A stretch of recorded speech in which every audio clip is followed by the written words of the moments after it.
ஆகாஷ்வாணி.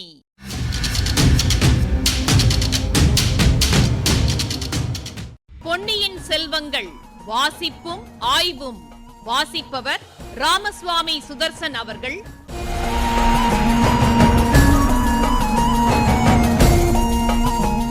மகாராஜாதிராஜ ராஜகம்பீர ராஜமார்த்தாண்ட ராஜகுலோத்துங்க ராஜகுலதிலக ஈரேழு 14 லோகத்தின் அதிபதி பாரா.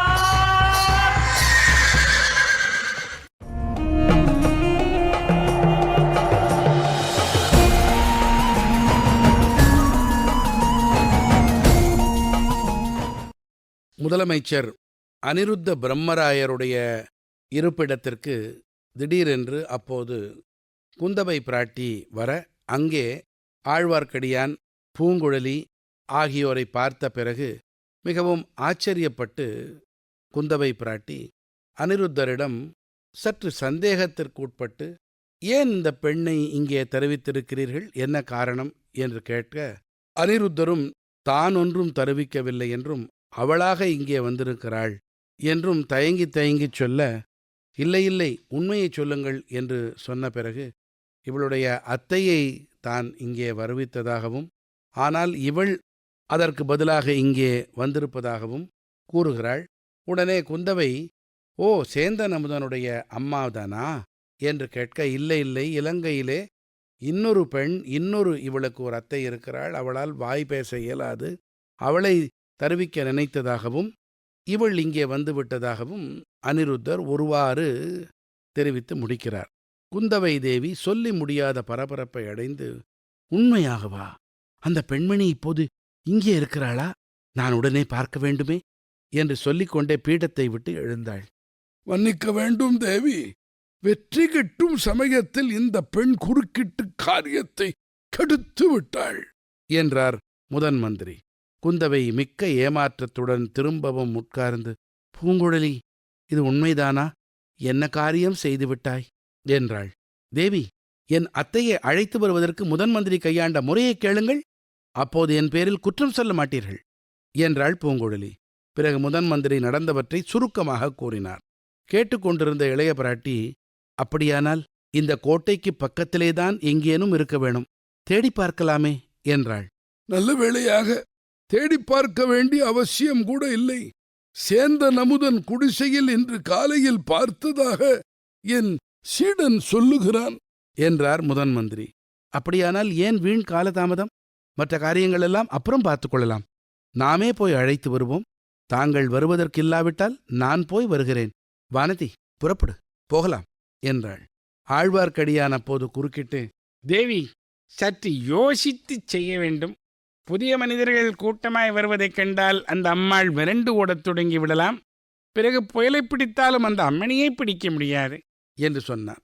ஆம், திருமலை சொல்வது சரிதான். நம்மை பார்த்ததும் பூங்குழலியின் அத்தை மிரண்டு ஓடத் தொடங்கலாம். நமது பிரயத்தனமெல்லாம் வீணாகிவிடும். நீ என்ன யோசனை சொல்லுகிறாய் திருமலை என்று முதன் மந்திரி கேட்டார். இந்த பெண்மணியையே போய் அழைத்து வரும்படி சொல்லுங்கள். இந்த உலகத்தில் அந்த மாதரசியை கட்டுக்குள் வைக்கக்கூடியவர்கள் 2 பேர்தான். அவர்களில் இந்த பெண் ஒருத்தி. இன்னொருவர் யார் என்று முதன் மந்திரி கேட்டதற்கு ஆழ்வார்க்கடியான் சிறிது தயங்கி, இன்னொருவர் கடலில் முழுகிவிட்டதாக ஊரெல்லாம் வதந்தியாயிருக்கிறது என்றான். குந்தவை தேவி அதை கவனியாதவள் போல பூங்குழலியை பார்த்து, கரையர் மகளே, உடனே போய் உன் அத்தையை இங்கே அழைத்து வா. அவளுக்கு இங்கே ஒரு கெடுதியும் வராது. மிக முக்கியமான காரியமாக உன் அத்தையை உடனே நான் பார்க்க வேண்டியிருக்கிறது. எனக்காக இந்த உதவி செய்வாயல்லவா என்றாள். ஆகட்டும் அம்மா, முயன்று பார்க்கிறேன். ஆனாலும் முதன் மந்திரி இப்படிப்பட்ட உபாயத்தை கடைபிடித்திருக்க வேண்டிய அவசியமில்லை. முன்னாலேயே எனக்கு தெரிந்திருந்தால் விஷயங்களை மறைத்து வைப்பதில் இம்மாதிரி அசந்தர்ப்பங்கள் நேரத்தான் நேருகின்றன. அதை நானே உணர்ந்து வருத்தப்பட்டு கொண்டிருக்கிறேன். சீக்கிரம் அத்தையை அழைத்து கொண்டு வா. அதற்கு பிறகு இன்னொரு முக்கியமான வேலை உனக்கு இருக்கிறது என்றாள் இளைய பிராட்டி. திருமலை, நீயும் இந்த பெண்ணோடு போய்விட்டு வா. கோட்டை வாசல் வழியாக நீங்கள் வருவதில் ஏதேனும் சிரமம் இருந்தால் நமது அரண்மனைக்கு வரும் ரகசிய வழியில் அழைத்து கொண்டு வா என்றார் அனிருத்தர். பூங்குழலியும் ஆழ்வார்க்கடியானும் போன பிறகு குந்தவை முதன் மந்திரியை பார்த்து, ஐயா, வாசலில் வந்து காத்திருப்பவர்களுக்குச் சொல்ல வேண்டியதை சொல்லி அனுப்பிவிட்டு வாருங்கள். மிக முக்கியமான காரியங்களைப் பற்றி தங்களிடம் ஆலோசனை கேட்க வேண்டியிருக்கிறது என்றாள். இதோ வந்து விடுகிறேன் தாயே, எனக்கும் தங்களிடம் பேச வேண்டியது இருக்கிறது என்று சொல்லிவிட்டு அனிருத்தர் சென்றார். இத்தனை நேரமும் மௌனமாக இருந்த வானதி, அக்கா, பூங்குழலிக்கு இன்னொரு முக்கியமான காரியம் என்ன வைத்திருக்கிறீர்கள்? மறுபடியும் நாகப்பட்டினத்துக்கு அனுப்பப் போகிறீர்களா என்று கேட்டாள். ஆம் வானதி, நீ வீணாக கவலைப்படாதே. பொன்னியின் செல்வனுக்கு ஆபத்து ஒன்றும் நேர்ந்து விடாது. நானும் அவளுடன் நாகைப்பட்டினத்துக்கு போகிறேனே அக்கா. நீ போய் என்ன செய்வாய்? உன்னை காப்பாற்றுவதற்கு வேறு யாராவது வேண்டுமே. அந்த ஓடக்காரிக்கு என்னை கண்டால் பிடிக்கவே இல்லை அக்கா. எப்படியடி அவள் மனதை நீ கண்டுபிடித்தாய்? என்னுடன் அவள் பேசவே இல்லை. நீயும் அவளோடு பேசவில்லை, அவளும் உன்னோடு பேசவில்லை. நான் அடிக்கடி அவள் முகத்தை பார்த்து கொண்டிருந்தேன். அவள் என்னை ஒரு தடவை கூட திரும்பி பார்க்கவில்லை. அவளுக்கு ஏதோ என் பேரில் கோபம். ஆமாமடி வானதி, இந்த நாட்டில் உள்ள கல்யாணமாகாத கன்னிப் பெண்களுக்கெல்லாம் உன் பேரில் கோபமாய்த்தான் இருக்கும். அதற்காக நீ வருத்தப்படுவதில் பயனில்லை என்று சொன்னாள் இளைய பிராட்டி குந்தவை தேவி. முதன் மந்திரி தம் அரண்மனை ஆச்சார வாயிலில் காத்திருந்தவர்களை பார்த்து பேசி அனுப்பிவிட்டு விரைவிலேயே திரும்பி வந்தார். அம்மணி, ஏதோ என்னால் முடிந்த வரைக்கும் ஏற்பாடு செய்திருக்கிறேன். புயலினால் நேர்ந்த சேதங்களை அறிந்து வர நாலா பக்கமும் ஆட்களை அனுப்பியிருக்கிறேன். சின்ன பழுவேட்டரையருக்கும் சொல்லி அனுப்பியிருக்கிறேன். நம் இருவரின் பொறுப்பிலும் பொக்கிஷ சாலையை திறந்துவிட வேண்டும் என்று. ஐயா, பெரிய பழுவேட்டரையரின் மாளிகையொட்டி நிலவரை பொக்கிஷம் ஒன்று இருக்கிறதாமே, அதில் கணக்கில்லாத பொருள்கள் குவிந்திருப்பது உண்மையா? பெரிய பிராட்டி ஒரு தடவை சொன்னார்கள். அதை திறந்தால் அதில் உள்ள பொருளை கொண்டு 1000 பெரிய கோயில்கள் புதிதாக கட்டலாமே என்று அந்த அம்மாளுக்கு எண்ணம். நான் கூட அந்த நிலவரைக்குள் போனதில்லை அம்மா. அதற்குள் ஒரு தடவை போகிறவர்கள் உயிரோடு திரும்புவதில்லை என்றார் முதன் மந்திரி. அது போகட்டும் ஐயா. அந்த வாய் பேச முடியாத தாயை இவர்கள் அழைத்து கொண்டு வந்து விடுவார்களா? கை கெட்டியது வாய் கெட்டாமல் போய்விடுமோ என்று எனக்கு கவலையாயிருக்கிறது என்றாள் குந்தவை. தாயே, அந்த மாதரசியை பற்றி தங்களுக்கு என்ன தெரியும்? எப்படி தெரிந்தது? தாங்கள் ஏன் அவளைப் பற்றி இவ்வளவு பரபரப்பு அடைந்திருக்கிறீர்கள் என்றார் அனிருத்தர். ஐயா, சில தினங்களுக்கு முன்பு சக்கரவர்த்தியே என்னிடம் அந்த மாதரசியை பற்றி சொன்னார். என்ன? அவள் உயிரோடு இருப்பதாகச் சொன்னாரா என்ன? இல்லை ஐயா, 25 வருஷங்களுக்கு முன்னால் நடந்த நிகழ்ச்சிகளைச் சொன்னார். அவள் இறந்து போய்விட்டதாகவே எண்ணிக்கொண்டிருக்கிறார். அதனாலேதான் அவருடைய சித்தம் கலங்கி போயிருக்கிறது. அந்த வாய் பேச இயலா தாய் கடலில் விழுந்து இறந்து போய்விட்டதாக தாங்கள்தானே தெரிந்து கொண்டு வந்து என் தந்தையிடத்தில் சொன்னீர்களாம். பின் அந்த மாதரசி உயிரோடு இருக்கும் செய்தி தங்களுக்கு எப்படி தெரிந்தது? தங்களை அதே கேள்வி கேட்க வேண்டும் என்று எண்ணினேன். தங்களுக்கு எப்படி தெரிந்தது தேவி? அதற்கென்ன, சொல்லுகிறேன். வாணர்குலத்து வீரர் ஈழத்துக்குப் போய் திரும்பி வந்தாரே, அவர் முதலில் சொன்னார். பிறகு என் தம்பி அருள்மொழி என்று கூறிவிட்டு குந்தவை தன் தவறை தானே உணர்ந்தவள் போல வாயை கையினால் பொத்திக் கொண்டாள். தேவி, இளவரசர் அருள்மொழிவர்மரைப் பற்றி தாங்கள் என்னிடம் சொல்ல விரும்பவில்லை என்றால் சொல்ல வேண்டாம். தாங்கள் அந்த பெயரை குறிப்பிட்டதை நான் அடியோடு மறந்து விடுகிறேன். இல்லை ஐயா, தங்களிடம் எல்லாவற்றையும் சொல்லிவிடுவது என்ற எண்ணத்துடனேயே வந்தேன். விஷயங்களை மூடி மறைத்து வைப்பதினால் தீமைதானே தவிர நன்மை ஒன்றுமில்லை என்பதை கண்டுகொண்டேன். நேற்றிரவு எனக்கு அது நன்றாய் தெரிந்தது. ஐயா, என் இளைய சகோதரனை கடல் கொண்டு போய்விடவில்லை. பொன்னியின் செல்வனை சமுத்திரராஜன் காப்பாற்றிக் கரையில் சேர்த்தார். அவன் இப்போது நாகைப்பட்டினத்தில் உள்ள புத்த விகாரத்தில் இருக்கிறான். அவனை பார்ப்பதற்காகவே நான் நாகைப்பட்டினம் போயிருந்தேன்.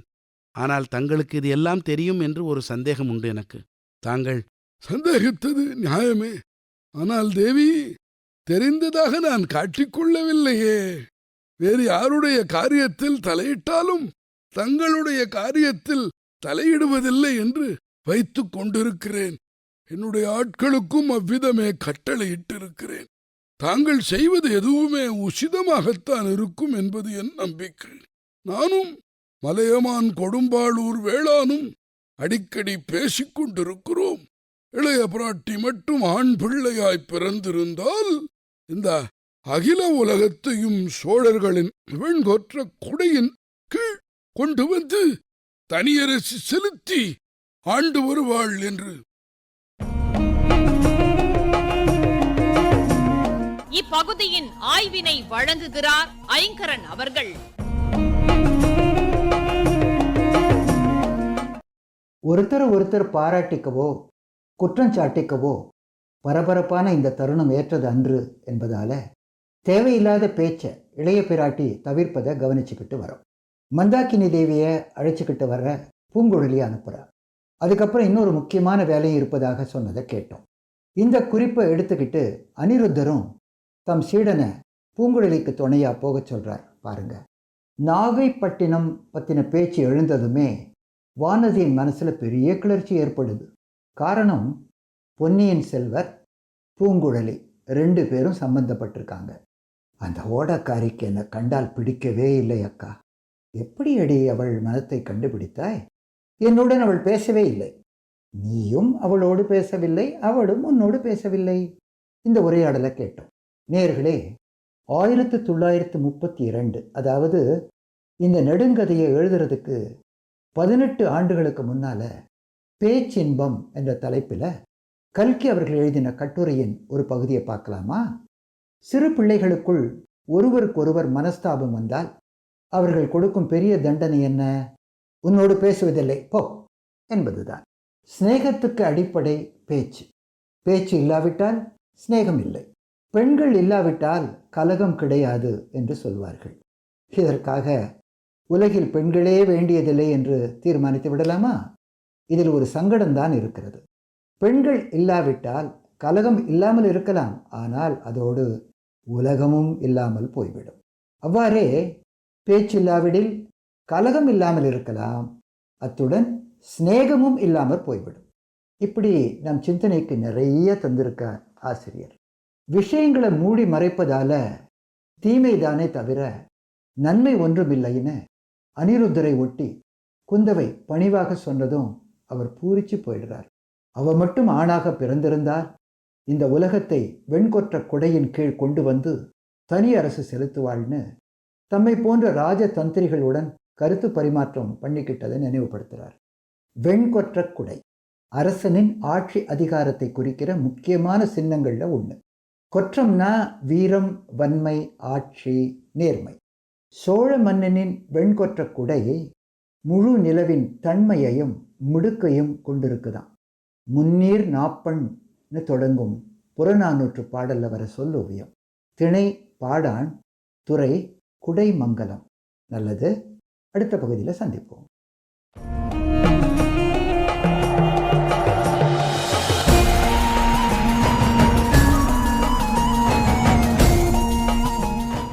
பொன்னியின் செல்வங்கள் வாசிப்பும் ஆய்வும் கேட்டீர்கள்.